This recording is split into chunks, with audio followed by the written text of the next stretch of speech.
a video that's not about snowboarding. Well, springtime's coming up and it's already beginning. So this is going to be just a shoe review on the Nyjah shoes from Nike. Obviously, they've been out for probably a year, but these are the second version, just a different colorway. I really like this. I mean, pretty sick color right here. Not really a fan of the blue on the inside. It makes it look too much like a basketball shoe. I don't know why the Nyjah free Nikes, whatever, just why they gotta do that. I don't want to say I'm basic, but whatever. So, a lot of people probably looking for new shoes over the summer, and one of the most talked about shoes in the past year is the Nyjah ones because they're different. And yes, they are different. Now, people always complain about the price. So most shoes, like higher end pro models, they're still going to be like $80+. So 80 to 100. Yeah, it's a big difference, but maybe for some people, I mean, when you divide it up maybe day by day, like depending on how long your shoe lasts, like if you just calculate and do the math, say you get a shoe pair that lasts for 2 months, and then you say, okay, how much per day is it going to be? The difference is probably only going to be like a few cents per day more that you're paying overtime for the shoes. So there is a high upfront cost, but is it worth it? Is it worth the performance and the durability? These things are insane for durability. I'm sure you've seen it on tons of other videos, like everybody else talks about how long they last, the kickflip challenges, the problems they face when they're skating. These things I've had since early September. Don't believe me? Go check my other older videos. Scroll back to September. Same shoes. I mean, they're obviously not as bright and white as before, which these originally were not white. These had a slight kind of yellowish kind of tint to them. I don't know why they're not just solid white all the way through like the original ones. Because, I mean, you can see this is the white part, and then this is the different color. So it kind of has that worn out color already. But yeah, the only thing that's going to really mess up over time is the appearance, because this part obviously used to be really white. I've tried scrubbing it. I've used bleach. Maybe I haven't done that great of a job. But some parts do fade. So, I mean, if you're trying to look for fresh kicks to look crispy all the time everywhere you go, these probably aren't the ones, especially if you're skating in them. But then again, you shouldn't be trying to go in public impressing people with your skate shoes anyways, especially you mall rats. But these things, again, you guys probably care about the performance, not what they look like. The crazy thing is, I guess I'll start, is how you put them on. So there's no like tongue, like normal shoe that separates it. It's connected all the way through. I don't know if you can see, I don't have autofocus on this camera. Hopefully I'll upgrade sometime. I've been using this crappy T2i for like 6 years. It was good 6 years ago, but yeah. So it's all the way through. So you don't ever have to really worry about it loosening up or your shoe coming off. It's weird when you're putting them on, again, it's like you're putting on a latex glove. You want to stretch it so it stretches. You put your foot, it stretches, and then, especially when they're really fresh, they just snap back in. So it really hugs your feet. It's very narrow, especially if you have wide feet like me. It takes a while to kind of break it in. Like, it hurts. It hurts your feet. You feel like the fat or whatever on your feet, or it's like oozing over the side or whatever of like here, and then, you know, it kind of hurts your arch. But over time, this rubber will kind of expand and stretch out. They're very, very, very, very, very, very stiff when you first get them. So I would suggest, if you do get them, take them out, bend them like that. See, now mine are loose now. Listen to that. That's a weird sound for a shoe, because it's like, it's rubber all the way through. They say it's vegan. Like, I guess that's cool. I don't really get the selling point of that. Comment below if you understand why they're saying first vegan shoe. But yeah, so it takes a while to break in. They're very stiff. And the thing that's actually cool about them staying on your feet, and again, it's like, I wouldn't say it's like a sock, but they're pretty firm and slick, is, I mean, it's kind of hard to tell, I guess, if you like measured it. The laces in the middle, they're actually like more condensed. Like usually you have like kind of like wider shoes that want to be like more kind of like, I guess I want to say bar laced, but you know, they're going to be wider. So the laces on this are actually more towards the top.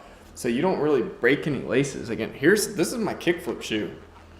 I've never broken a lace on these. And I break laces like on the weekly. Like I've literally gone to Walmart so many times just to get some more laces over and over again, just constant relacing every month or two. And I've had these since September. And yeah, just so you guys didn't believe me, this is the kick flipping shoe because I'm regular. There's no hole. It hasn't ripped.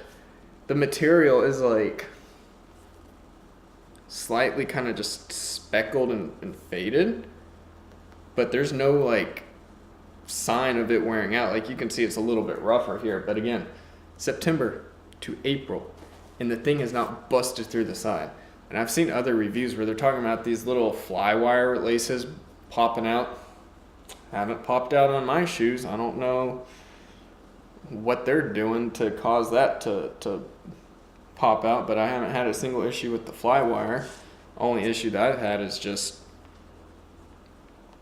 they get dirty really easily and they're hard to clean.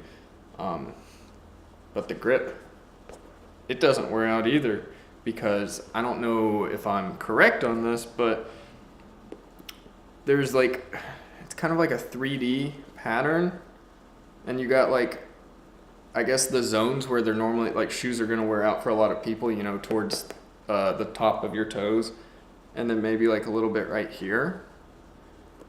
And so they have like it totally filled in. So there's more rubber in those areas, and then the other areas you kind of have it like go in. So I guess you could say it's reinforced in the flipping zones. Same with like, it's kind of at the bottom, it's where your heel is, I guess, if you're doing heel flips and stuff. It's in your heel, obviously, when you're walking. It's more reinforced in the treads a little bit deeper.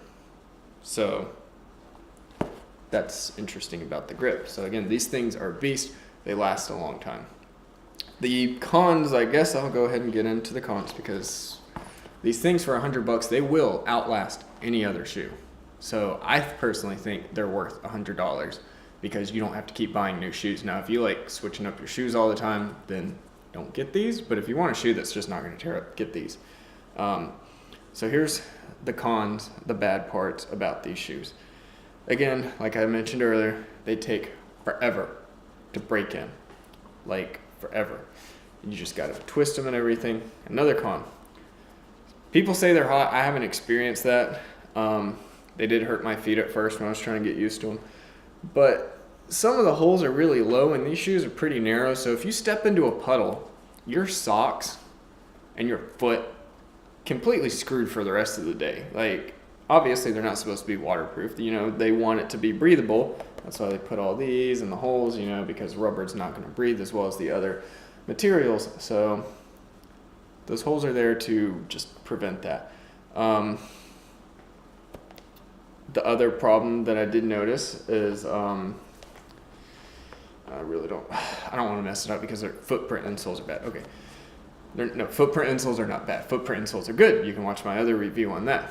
But the Nike relearn insoles or whatever, I think they put something new in here, but it's even worse.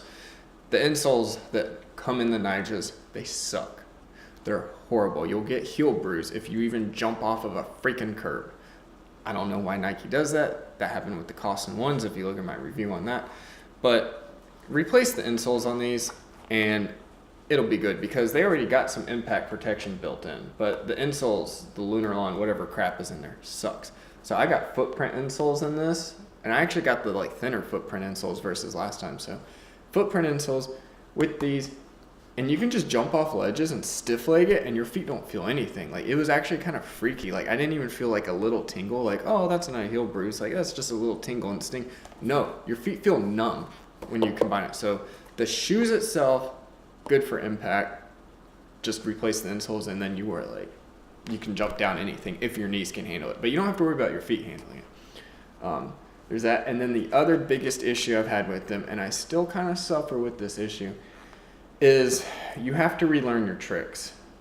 Now, I know it's going to sound kind of weird, but you want to like normally you kickflip, you're just like, man, yeah, just whatever. You can be even like, you don't even have to turn your foot. You can just be like, man.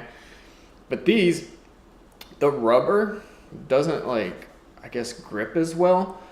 And the way that they're so stiff is like there's not much flex. So you have to kind of like relearn and learn to bend your ankle. So instead of just, like kickflip, you really have to like roll your foot. I guess it feels like when you're first learning, you have to roll your foot like upside down and then flick just so it'll like grip. So you're kind of flicking off of a kickflip with your foot like upside down. And it's very weird and uncomfortable because you feel like you're almost breaking your ankle before you do the trick. But the benefit of that, which was crazy, and like I actually was like tweaking tricks and boning kickflips when I wasn't even trying, is that because it's all rubber and it's stiff and then you got the stretchiness, as soon as you like lock into it and it's upside down and you do the flick, there's all this like pressure on the rubber, and it freaking like rubber band effects. So your tricks and flicks, once you get the timing right on the flick, boom, like it's gonna rocket your flips. Not like make them rocket flip, but it's gonna shoot them like a rocket and make them. So insane flick, crazy durability, and personally, I think that they're worth it. I may get them again for the next shoes. They're kind of some of the best that I've ever had. Now, there's no protection on the top, so if you're trying to do Caspers, then that's probably going to hurt the top of your foot. But Nyjahs are durable, and they kind of they save your feet on impact if you get the right insoles.